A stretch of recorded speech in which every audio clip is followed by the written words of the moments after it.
I tried SafePal's wallet app for 7 days. Here's the shocking truth. When I picked up the SafePal's wallet, I expected just another cold storage device. But after 7 days of testing, the shocking truth is that this small gadget packs institutional level security into something you can fit in your pocket. On day 1, I unboxed it. No cables, no Wi-Fi, no Bluetooth. That's right. This never connects to the internet. Instead, it uses QR codes to sign and send transactions. Most people get this wrong, but this design actually makes it more secure because your private keys never touch an online network. By day 2, I linked it with the SafePal app.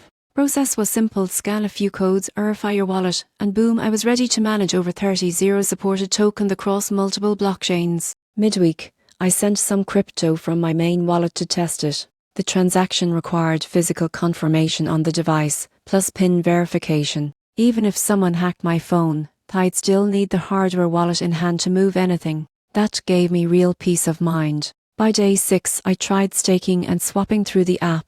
It integrates with Binance and Fee protocols, meaning you can trade, stake, or earn without giving up control of your private keys. After 7 days, the shocking truth about the SafePal became clear. It's not just a hardware wallet, it's a complete security ecosystem. It's designed for people who want top-level protection without the usual technical struggle. If you've been worrying about hackers or leaving your crypto on exchanges, SafePal might just be your safest upgrade yet. Offline, uncompromising, and built for the modern crypto world, it proves that real security doesn't have to be complicated.